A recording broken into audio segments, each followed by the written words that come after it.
Telangana CM KCR ఆంధ్రప్రదేశ్పై పెత్తనం చేయాలనుకుంటున్నారని ముఖ్యమంత్రి చంద్రబాబు ధ్వజమెత్తారు. అందుకోసం జగన్కు 1000 కోట్లు ఇచ్చినట్లు ప్రచారం సాగుతోందని ఆరోపించారు.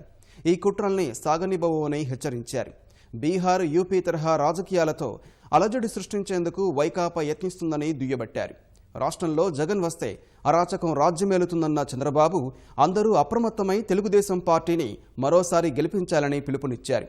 అమరావతిలో AP federation of chamber of commerce ప్రతినిధులు సీఎంను కలిసి సంఘీభావం ప్రకటించారు.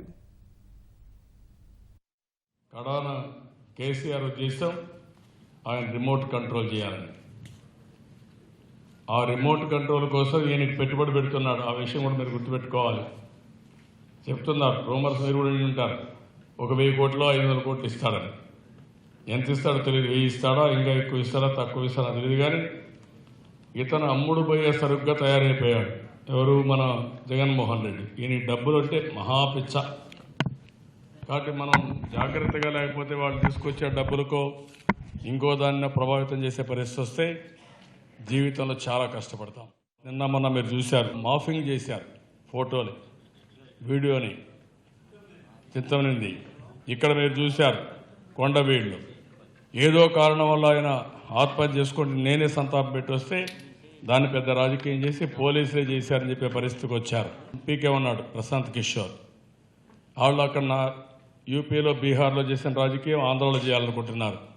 వాళ్ళ దగ్గర వీళ్ళ ఆటలు సాగేవి, కానీ నా దగ్గర వీళ్ళ ఆటలు సాగవు, సాగనివ్వనని మరొక్కసారి మీ అందరికీ తెలియజేస్తున్నా. కానీ మీరు అప్రమత్తంగా ఉండాలి. ఏదైనా ఇలాంటి అరాచక శక్తులు వస్తే ఎక్కువ నష్టపోయేది వ్యాపారస్తులు. అందరికంటే ఎక్కువ ప్రశాంతత ఎంత ఉంటే వ్యాపారం అంత ఎక్కువ జరుగుతుంది. 50-60 రోజులు ఓపెన్గా డిబేట్ చేయాలి.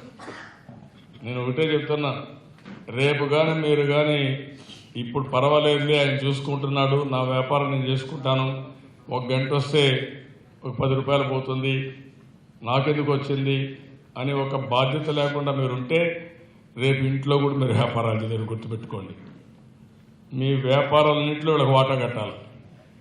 గల్లీ గల్లీకి ఒక రౌడీ తయారవుతాడు. ఆ విజ్ఞతతోనే 2014లో ఆ రోజు ఓటేసి గెలిపించారు. కానీ ఈరోజు దానికంటే భయంకరమైన పరిస్థితి ఉంది.